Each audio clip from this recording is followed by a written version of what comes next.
Okay, we're back. Welcome back to another episode of The Millennial Entrepreneur. My name's Sina and I love following the journeys of other young entrepreneurs. And in this episode, I'm talking with Annabelle Lawrence, the founder of Annabelle Lawrence Swim, a swimwear company that focuses on creating bespoke to you.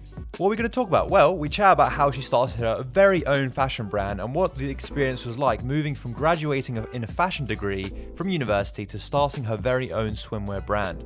She learned a lot of lessons, massive lessons in the world of business and entrepreneurship, and offers this advice to anyone who wants to start their own fashion business line in this episode. So be sure to listen to the very end because she provides so much value. It's hugely inspiring because Annabelle still makes a lot of the products herself. They're all handmade to order and they're all from her own house. We've never done a fashion brand on the podcast before, and so it was so nice having Annabelle on the podcast because I think I hear so many stories of people wanting to start their own fashion brands, whether that's streetwear or shoes or literally anything, but we've never had anyone on that's provided so much insight and value such as Annabelle. So if you are looking to start your own fashion brand, this is an absolutely great place to start because Annabelle has built something huge just by herself, so it's massively inspiring. Okay, so that brings me to this week's shout out. So if you don't remember, every week we are doing a shout out to someone who's left a written review on Apple Podcasts as a way to say thank you to all the supporters. That's the easiest way to get a shout out. You can also get a shout out by leaving me a very nice DM, or you can, follow us on LinkedIn, all of that stuff. The links are all in the description. But anyway, in this week's shout out comes from Apple Podcasts written review, and it comes from Lauren from Otsu, who I can't wait to actually have on the podcast. It'll be very soon, so keep your eyes out for that on the Instagram. That's where all the previews and all the announcements get announced, so be sure to follow it on there because you won't want to miss it. Anyway, she says, I can relate to so many of Sina's guests, having started my very own food business, Otsu, and living through and overcoming so many similar challenges on my startup journey. Sina is a great host and asks great questions. I particularly enjoy the episodes with Sophie and Clara. Keep up the great podcasting. Thank you so much, Lauren. That's so kind of you to say those things. The episode with Sophie and Clara, both very different episodes, both very good. They're both in very different areas. Sophie's in nut-based iced coffee, and Clara is in internet marketing, digital marketing. They're both very interesting, so be sure to check out those two episodes because they are very cool. Anyways, that is the end of the shout out. So if you want to feature in the next episode in the form of a shout out, the same as Lauren, you have to leave a written review on Apple Podcasts. That's the best way to guarantee it. And without further ado, let's get on with the episode. Okay, hey, Annabelle, how you doing? I am good, thank you. Thanks so much for having me on. No, my absolute pleasure. I was telling you before we start recording, I absolutely really wanted to have someone with a clothing business because we've had so many cool businesses on the podcast before. From like alcoholic drinks to what else we had a platform that helps people take care of their plants. Amazing. It's just so many different things. Love but that. We've never had anyone that's like created their own fashion brand, and I know it's a really common thing that a lot of young people would want to know more about. So yeah, that's the whole like rationale behind it. And have you ever been on podcasts before? You told me before you were on like another one before. Yeah, I've done one, but a completely different genre. Nothing to do with me, just basically talking about someone else and someone else's reality TV experience. So this really is new for me, but we'll go with it. We'll move. I'm excited to be on here. Yeah, I mean, it is about business and it's about sort of the journey. Yeah. But I mean, I was telling you before, it is kind of random. Like we talk about so many, like I asked that girl from The Apprentice about her feet pics and I'm not going to ask you about your feet pics. I don't have any, sorry to disappoint. I don't know if it came across as creepy, but I think it came across as funny, but I'm not going to do it again. Okay. In case it did. But yeah, we move on. How about you tell us about your swimwear brand? About my feet. So yeah, why don't you just do some talking for a bit? Yeah, so my business is Annabelle Lawrence. I still haven't decided whether it's Annabelle Lawrence Swim, Annabelle Lawrence of England. We're 2 years in and I still can't make my mind up. But basically my business is a luxury made-to-measure swimwear brand. So obviously, like you said before, clothing brands and, startups like that are the one that people go for. Like they think, if we're going to start a business, let's do a clothing one. So I really had to try and think, okay, if I'm going to do this, how am I going to make it different? And it was so random, the way it started. It was, I'd literally just started making swimwear for myself because I'm tall and couldn't actually find anything to fit me on the high street. So I was in Australia with my friend, had a couple of random girls come up to me, say, "Oh my God, love your bikini, where's it from?" And she was like, "Wait a minute, you've had this comment a few times now. Let's go and take some pictures on the beach." And literally a month after I got home, I had my business. So obviously, sticking to the true USP of why I actually started making swimwear, I thought, right, I'm going to do made to measure, because there's so many women out there like me. I'm tall, I can't find things to fit me comfortably, but I still want something that's going to look nice. You don't want to like size up. I don't know how much you actually know about the fashion industry in general, but to get something to fit, you either have to get a bigger size or just deal with it. And I was like, I want people to feel their best and feel the most comfortable and confident when they're wearing the least amount of clothing. So yeah, handmade to measure swimwear. Everything's made to order by me, and that's basically it. It's all based around like pool party kind of vibes, very out there, very Swarovski crystal glittery, and it's great. I'm loving it. Your brand really does catch the eye because it is very much out there and it does like Mm. look very different. And I think the sort of brand image you're going for is very much like out there. And I think Yeah, you're definitely like you're satisfying that. I think you're doing a really good job of it. thank you. But you make everything by hand. How does that work? Yeah, so I mean, I did fashion design at university. So before uni, I honestly, for anyone listening who thinks, "Oh, I'd love to do that, but I can't sew," before university, I could not sew and I had no interest in sewing. I actually don't think I enjoyed sewing until maybe my third year of university, when I was on placement and I had to do it because it was my job. I remember before that, my mum would always be like, "Oh my God, stop buying clothes, Annabelle, just make them." I was like, "No, I don't want to."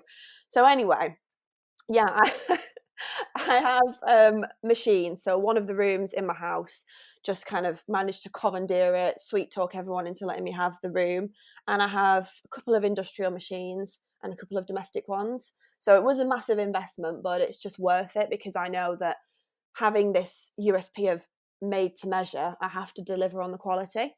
So yeah, everything's made by me, pattern cut by me, and yeah, it's great. So it started out literally because you were wearing a swimsuit, bikini, whatever, that like other women were really interested in, and Mm. it was very difficult to find that sort of thing on the market. And you were like, okay, something needs to Mm. happen. Let me do this myself. Yeah, basically, yeah. So I have a background in ballroom dancing. So obviously with the costumes, it's all very glittery, it's all very, in your face. And the bikini that I was wearing, I think it was a one piece with crystals on it. And it was like a high cut. It was completely, it wasn't out of fashion, but it just wasn't something I would see in the likes of River Island and the standard high street. Nowadays, you do see that style everywhere, the very high cut swimsuits. But back then, this was like 2 years ago. They're copying you. Well, I wouldn't go that far, but I mean, there's not really there's not really much you can do, is there, in fashion? I can't exactly copyright a high cut bikini, but yeah, these girls just came up to me and they said, we love it. Where's it from?" And people were shocked that I actually did make it myself. So yeah, I have to credit my friend there. She was the one who said, "Right, we are taking photos. This is going on Instagram." And that's, the power of social media. It's literally started because I posted photos on Instagram. So you posted the photos on Instagram. What was the sort of like next steps? What was the reception of them? Like, yeah, walk me through that. How'd that happen? Yeah, so obviously at the time I was still in Australia.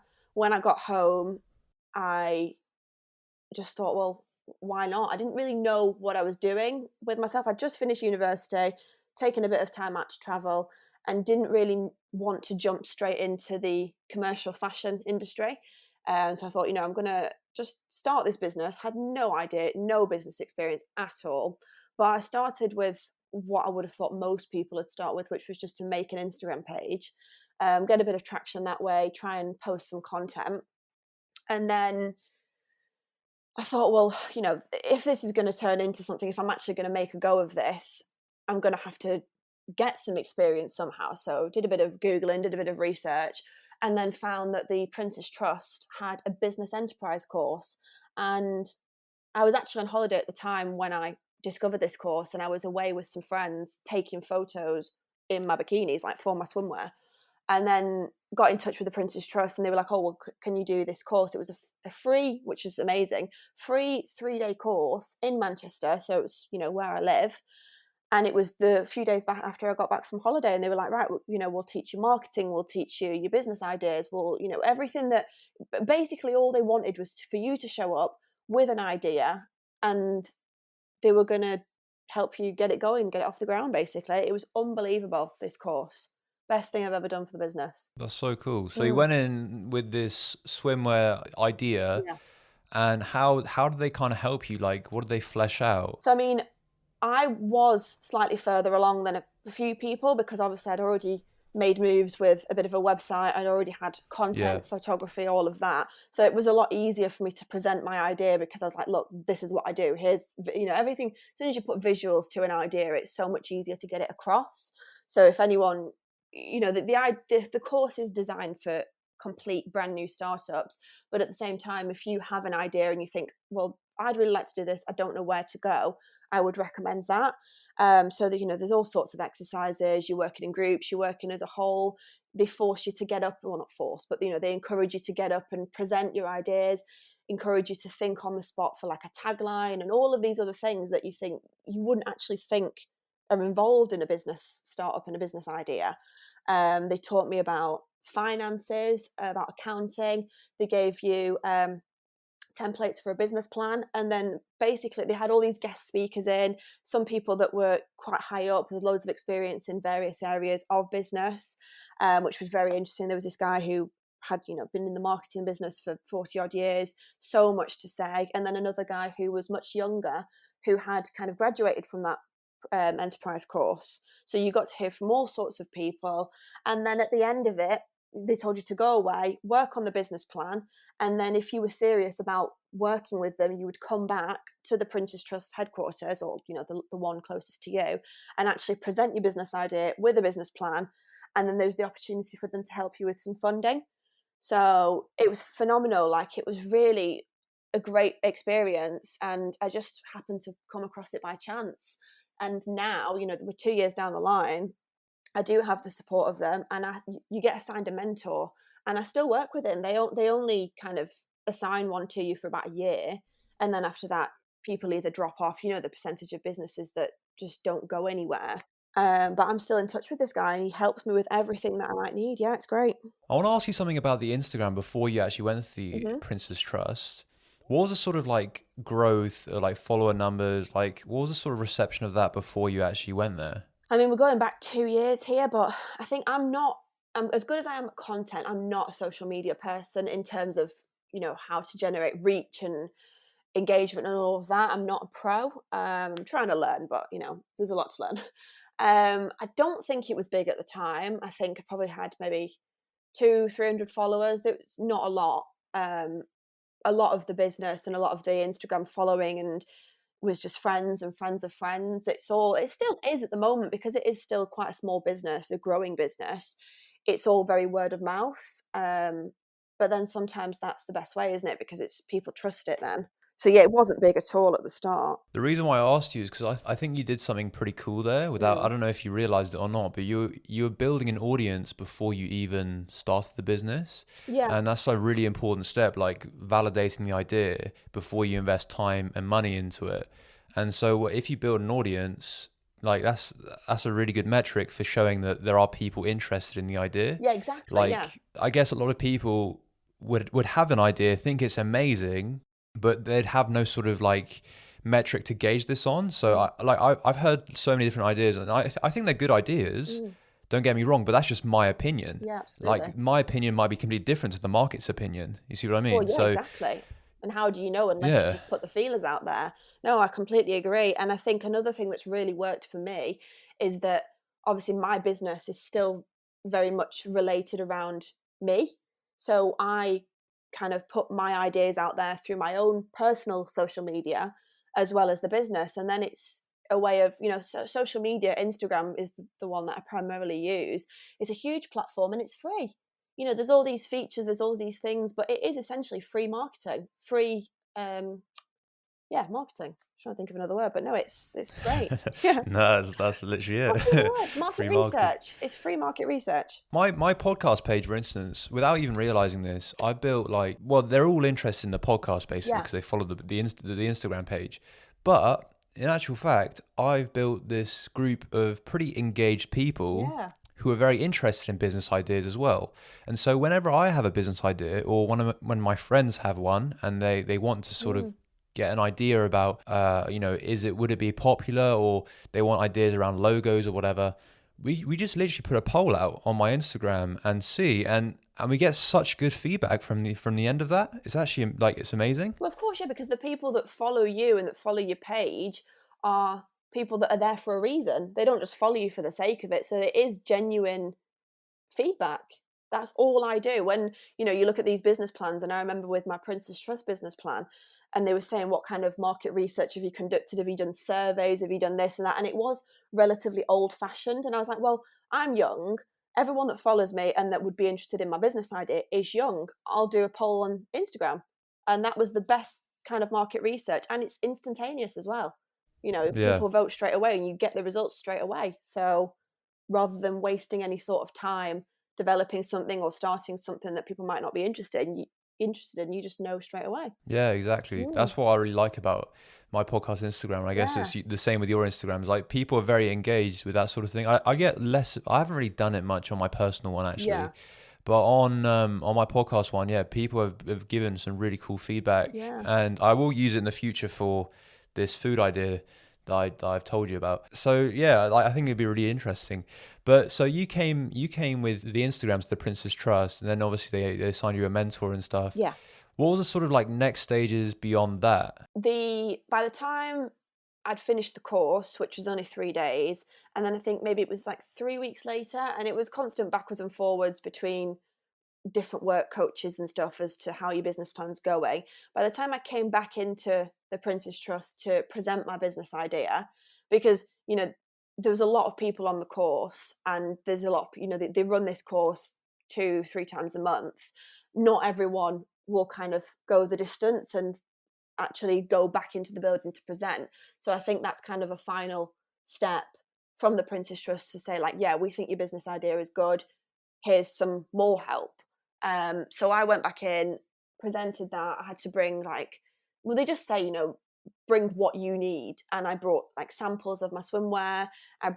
By this point I had a website, I had proper photo shoots that I'd just done with friends.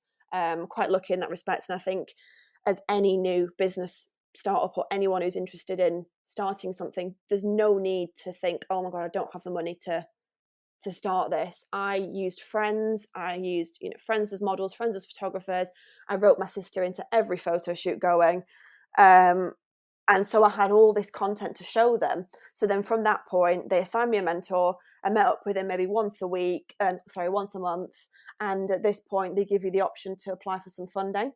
So again, that is another long-winded process, but they give you so much support, and it worked. At least I had something behind me to get the business going.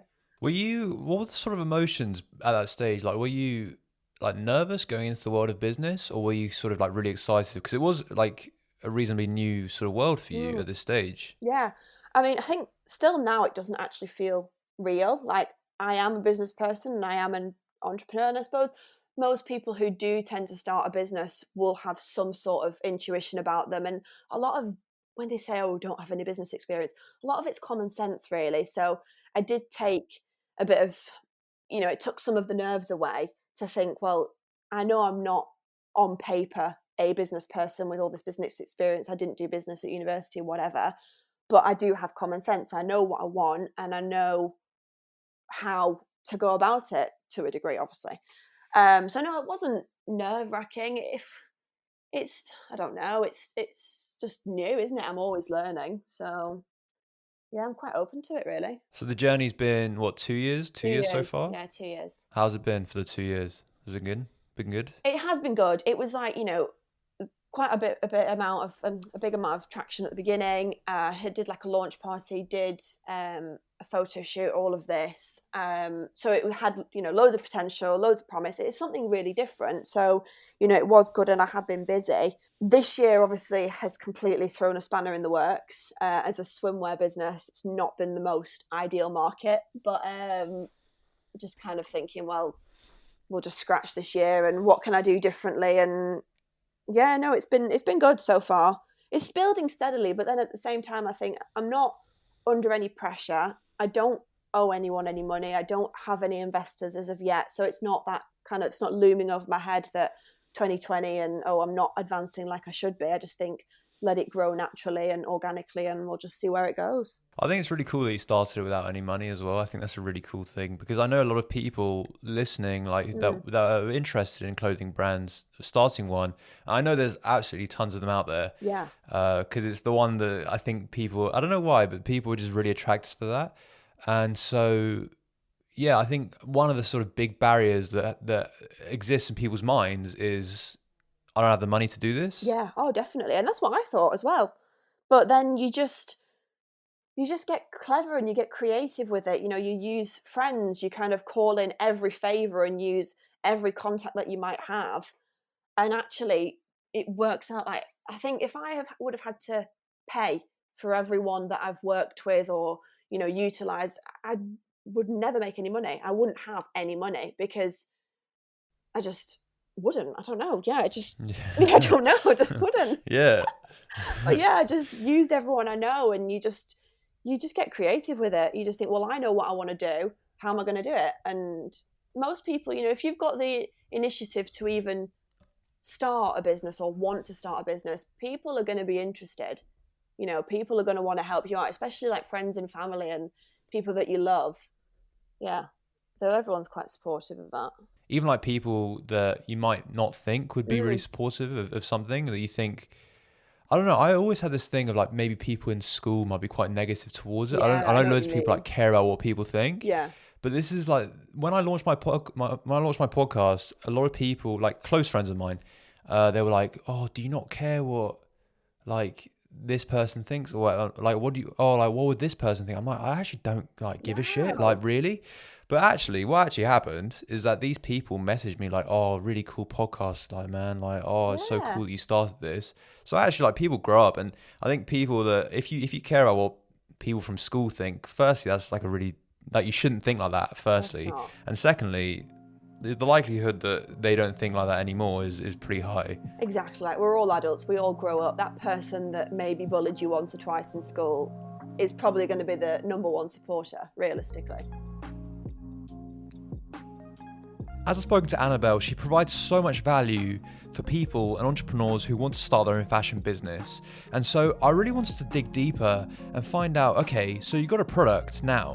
What's the next step, and where do you actually sell the product? Because there's so many avenues out there, such as, Depop, eBay, even say, selling directly from your own Instagram page or even your own website. So I really want to dig deeper to see how she started and what channels she used to sell her products. It was, and it still is now, especially in 2020. God, any order that I get is amazing. And I think, I can't actually remember my first order. I feel like it would have been a friend or a friend of a friend wanting to support. And still now, like, it's people that I know in my circle who are number one supporters. But yeah, that first order, just because you think, this is my business idea. Even starting a fashion brand, it's such a massive industry. So to think, well, I've put all this work into it. I've thought about something that could be a bit different. People actually like it. That's the thing. And it's not even just the orders, which are obviously great and very, very necessary. It's every person who likes the posts, everyone who supports and shares. And there was so much going on this year in 2020 of people getting together and to support small businesses. And it's just so touching, because you think all these people that I maybe don't speak to are sharing my business. Or you think, like you said, people who maybe from school, they're sharing the business, and it means so much to have that kind of support and to get those orders. Yeah, it's a great feeling. It really is. Yeah. Did you first sell on like Depop, or did you like go straight in with your own website? No. So I would get sales through Instagram. And that was another thing. I remember being so shocked. Like, I don't know if you'd call me a cynic. Maybe it's just because I'm old now. But I personally would not talk to someone on Instagram and just send them money. Like send them a bank transfer. I'd at least want a PayPal or something where I'm protected. I'm like quite, skeptical. And I was so shocked at these girls who I'd never spoken to before who were like, yeah, this is what I want. These are my measurements. I need it by this time. Here's the money. I was like, what? Like these people. And I remember having this conversation with a girl I know who has a millinery company, and she does fascinators and stuff for Aintree. And I remember we were talking about that whole trust thing and even like pricing and stuff. And she was like, oh, well, I wouldn't spend that amount of money and I wouldn't send this person money. But people are doing it to me. And I was like, that's exactly how I feel. But there's obviously, and that's another thing with the social media and the Instagram, is that it comes from a place of trust because you're running it personally. Whereas eventually now I do have a website, but I just think people aren't going to buy from you if they don't trust you. So Instagram's such a great platform to start with. How did you build that trust? Because that's something that brands pay, Yeah, millions of pounds for in so many instances. Like trust is it's gold of dust course to a it is. brand. Yeah. How did you build that? But like I said before, because I have my business Instagram and I have my personal one, because I was really running the two like in parallel, then everything that was going on the business was going on my personal one as well. And because it is still small to the point of I can keep up with DMs, I can, post progress kind of pictures. It all seemed very real, and it is very real, rather than just maybe the odd post or things that maybe taking a while to, if you have a big gap in between posts. I think it's just putting myself into the business really helps it. And I know a lot of other people who've done that and it works. Yeah, I think having like you, your face, Mm, your voice, that's yeah, all really important. yeah, Like from looking at your Instagram, you're in maybe a quarter or even more, like a third of all the photos, yeah, exactly. and like you must like reply to all the DMs and everything, and it's all personalized. I think that's where it comes from. Yeah, it is, definitely. And I think it ties in nicely for my business with the whole made to measure thing, because that is very personal. You're taking someone's measurements, if obviously it's all done online, but that's quite personal rather than just saying, I'm a size small, here's the address. So it all kind of works nicely. Where do you kind of see the future of that though? Because it must be really tough. Mm, Because obviously you want to keep the USP of yeah, made to measure, because that's so important, yeah, and it does build into the trust element as well. yeah. But obviously, like you can't be the one that's making all the swimwear Mm. like fabrics all the time. Like how do you kind of see that going into the future? Yeah, that's the big question. And that's really what has been the key dilemma within the last year, because it has been slowly getting bigger, and the bigger it gets, the more I have to be involved with going to meetings and presenting the business and organizing other things.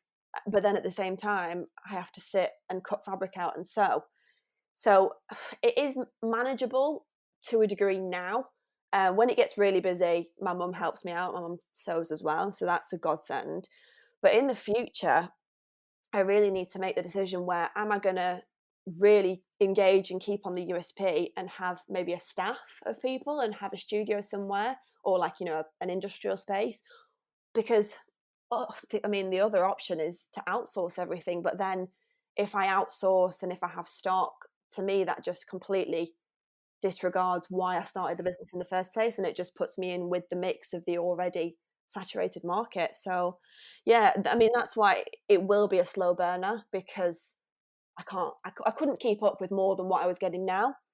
So, yeah, in the future, I would love to just keep what I'm doing and just grow and have people coming in to help me work. Yeah, it's really difficult because it's a very key sort of differentiator of you, and I think that's what makes like you and your brand so special. It's a stress. I mean, it's a good stress, but it is a stress. Because even say if when I have a Black Friday sale, or I did a few sales throughout lockdown like that, when those orders come in, I'm like, I'm solid. I'm chained to that sewing machine, and I can't do that. And I also run the social media. But then you think, how am I going to keep costs down when it is still a relatively small business? I need to be running those things on my own. Like, I run the social media and I run the website, and it is a lot, but hopefully eventually it will surge and then I can hire people, and that would be great. Do you ever get moments, and I suspect that you do, and I know this is like a big sort of battle with a lot of entrepreneurs, especially ones that are so hands-on with their businesses for a long time. Do you ever just get that feeling, especially when you're like sewing your 10th garment of the evening, you're like, oh, I just can't be bothered with this anymore? Oh my God, yeah, all the time. Yeah. I think I keep referring to 2020, but that has been quite testing, because you think, I suppose, when you think about people starting a business, you tend to, the normal kind of process would be, right, finish university or finish a course, whatever, finish school, get a job, and then start the business. You kind of, most people will get on the bottom of the ladder, work their way up, and then think, oh, well, I've got all these contacts, I've got this experience, I'm going to try and make it on my own. And I didn't do that. And not a lot of the time, but now and again, I do think, oh, well, what if I'd have got a job and done it a different way? Then maybe Yeah. I wouldn't be stressed. Maybe I'd be in a different situation. And you constantly battle with yourself. And I think working on my own, not having, any kind of business partners, it's a constant battle in my head, and it is stressful. It's very overwhelming at times because, like I said, I've had no experience. I've had to learn everything from scratch. Like, I even had to learn how to do basic coding, and that is just nonsense. But yeah, it's stressful. Yeah, I don't know anybody who just starts a business and thinks, oh, this is brilliant, this is going to work, I'm going to be a millionaire. And you see all these success stories, don't you? And these people who, a year and a half later have hit the £1 million turnover. Like, that's not the norm for a lot of businesses. So I just need to constantly remind myself of that. But Annabelle, to your like first point, like Mm.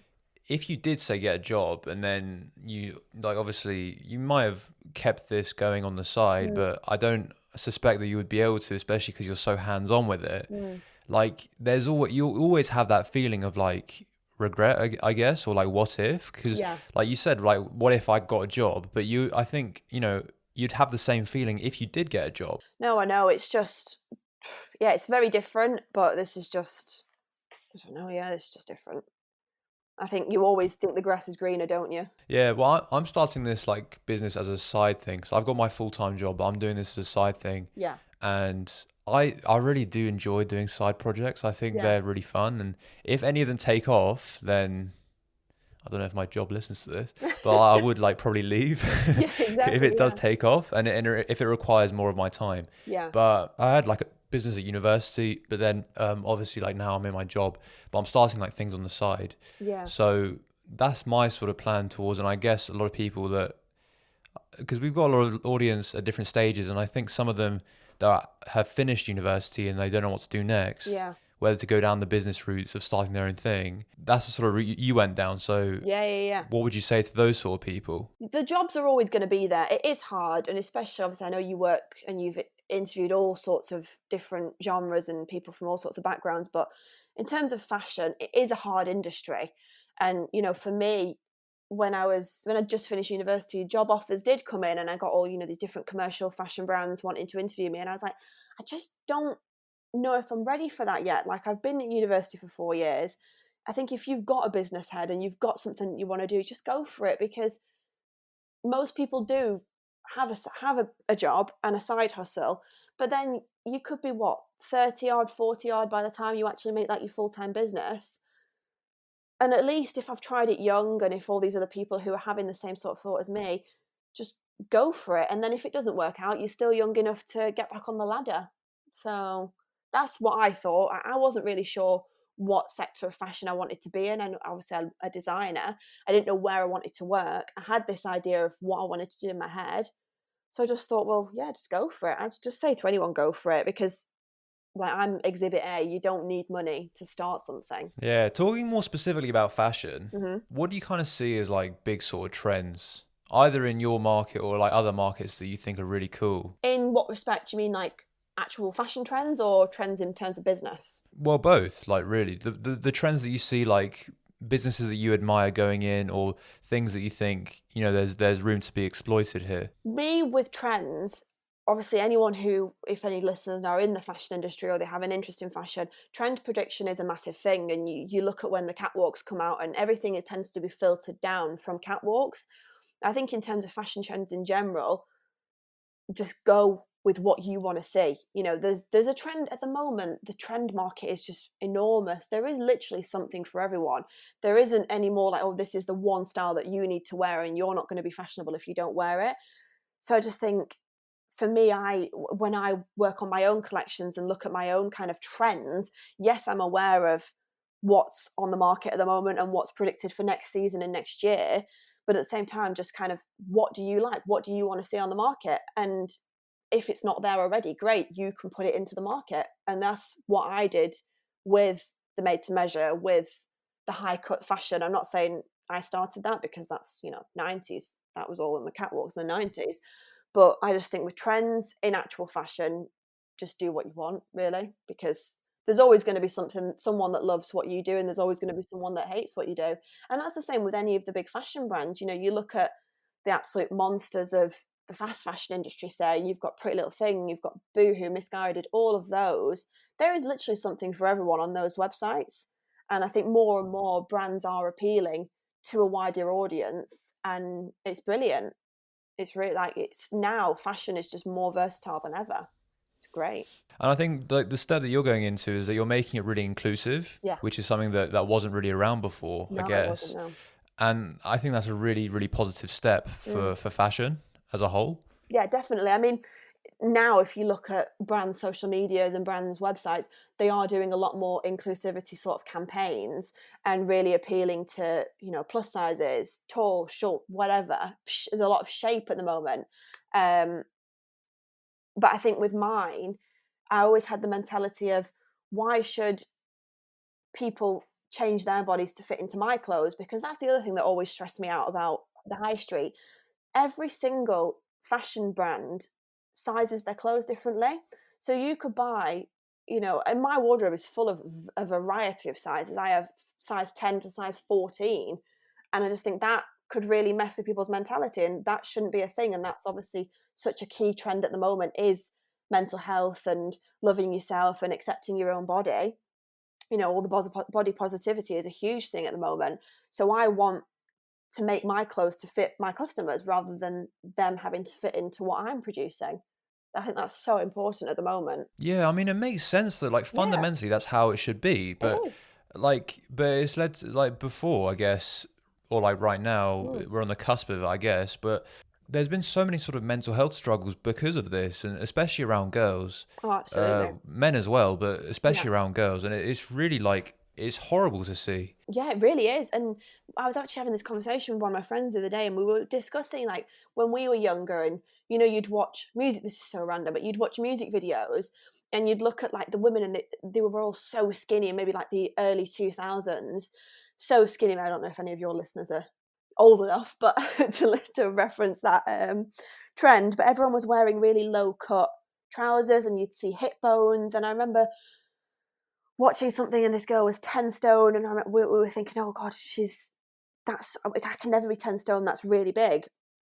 And I'm like, that's crazy, because women's bodies now, if you look at the trends, how are women's bodies actually a trend? How is that a thing where now people want to be more curvy, people want bums, whereas a few years ago everyone was really skinny? And it's crazy how that's actually a trend, but it is, and it shouldn't be. That's why I just think made to measure and being all inclusive is just so important. And people's bodies are just different. Yeah, It's just unrealistic. You it you really can't get is. that sort of body shape. No, It's just their body, but your body. Some body shapes just doesn't work like that. no. And you could be the thinnest person ever, but have hips or have whatever. I don't know. Everyone's bodies are just crazy different. And it's why should you affect your mental health because one clothing company says you're a size 10 and another one says you're a size 14? That's not how fashion should be.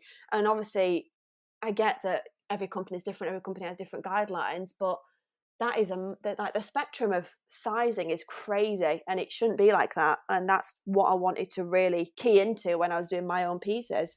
Yeah, you must get some really nice messages from that regard because, Mm, like, especially from younger girls that are facing this sort of thing of yeah. body positivity and all of that. And, you know, their options are they go to brands and the brands have very sort of binary, I guess, Yeah. sizes where it's Yeah. either like this or this. But with you, it's just so inclusive. So you must get Mm. some really like nice responses. Yeah, I do. And yeah, for all girls with all sorts of different shapes and sizes, all sorts of different circumstances. And, sometimes it's not even, women will message me and it's not even that they don't fit into a certain size or that, I don't know, it's like, it is a woman. Obviously, as a woman, I get it myself. I don't know how different it is with men's clothing, but most brands, it's like, well, we have this size, and that's it. But then you get like, with say tops and bra sizes, the amount of girls that come to me and say, well, I'm actually have like a really small back, but then a large bust, and then it gets to a certain size, and the company just makes the straps longer. So everyone's head's a bit scrambled because you have no idea what size you are, you have no idea what size you should be, and no wonder everyone's screwed up at the moment because no one knows what they're supposed to be wearing or how they're supposed to look. I don't know if that's the best note to end on, so I'll ask you another question and we'll make it a little bit longer. Sorry to my editor. It's fine. Um, what is next for your brand? Because obviously, like, I really want to see it succeed and get really big. But Mm. what's next in your mind? What's the sort of big goals for you? 2020 really made me alter my mindset, because obviously being in a swimwear business is quite a pigeonhole. And even though I'm thinking, oh well, I am such a niche, you still have to people like this year. People weren't really going on holiday. People weren't doing the same sort of things that my business appeals to. So in the short term, I really had to change what I was doing, and I introduced kind of loungewear and I introduced other things. And I have seen loads of other independent brands do the same sort of thing because you have to appeal to what people want. So at first, I was always led to believe, start a business, stick to your niche, and then you can grow. But this year's kind of forced a lot of us to branch out quicker than we might have expected. So now I'm kind of thinking, oh, well, do I have to just stick to swimwear? I'd love to go into costumes. I mean, my ultimate goal, this is very far-fetched, but my ultimate goal is to make stage costumes for the likes of Little Mix and, these people, these bands and these artists who have these amazing costumes on stage. And I think that would just be right up my street. And that can all come from swimwear. So as much as 2020 has been a massive hindrance, it's always been maybe a blessing in disguise because it really has made me think, oh, well, I can branch out. What else could I be doing with Annabelle Lawrence? So, yeah, at the moment, it is still quite up in the air. And I'm thinking because this year has been just completely unexpected, now it's given me and so many other brand owners the opportunity to think, well, this is kind of the opportunity to start again and reinvent ourselves. So, yeah, at the Wow. moment, I actually don't know where I want to be except for designing Little Mix costumes. That'd just be great. That's exciting, though. I'm Yeah, excited to see where it's going to go. it And is I know a lot of exciting. people listening would be very excited to follow you and to see where it's going to go next. So, how can people stay in touch with you and stay in touch with your brand moving into the future? Yeah, so I mean, I've been going on about Instagram this whole episode, but my key platforms for social media are the business Instagram, which is at Annabelle Lawrence Swim, and the my personal one, because obviously I said the business runs through both of them, is at Belle Lawrence _. And my website is www.annabellelawrence.com. So yeah, very easy. Long Okay, but easy. sweet. Thanks a lot, Annabelle, for coming on. It was an absolute pleasure, and I'm sure a lot of people got a lot of value from listening to you. I definitely did. I hope so. So, thank you so much for coming on. Thank you. Thank you so much for listening to this episode of The Millennial Entrepreneur, and thank you so much for listening to the very end of the podcast. It was a real pleasure talking with Annabelle, and I definitely learned so much. I've never really thought of launching my own, fashion brand, but it was definitely really insightful for me if I ever wanted to. So I really hope that you guys got a lot of value as well. And if you did, be sure to leave her a message on her Instagram saying thanks for coming on the podcast. And yeah, you can ask her some questions as well. She was very open to those sort of things. So the conversation doesn't have to end here. Anyways, if you did enjoy, please be sure to leave a 5-star written review on Apple Podcasts. And as a little bonus, I'll give you a shout out at the beginning of the next episode, just as a thank you. We've got some really big episodes coming up, really big episodes I've got planned before the new year. That's right, all the way up until the new year. But yeah, so be sure to follow us on Instagram because you don't want to miss any of those episodes coming up. Honestly, they are really, really good. And so yeah, I'll see you in the next episode.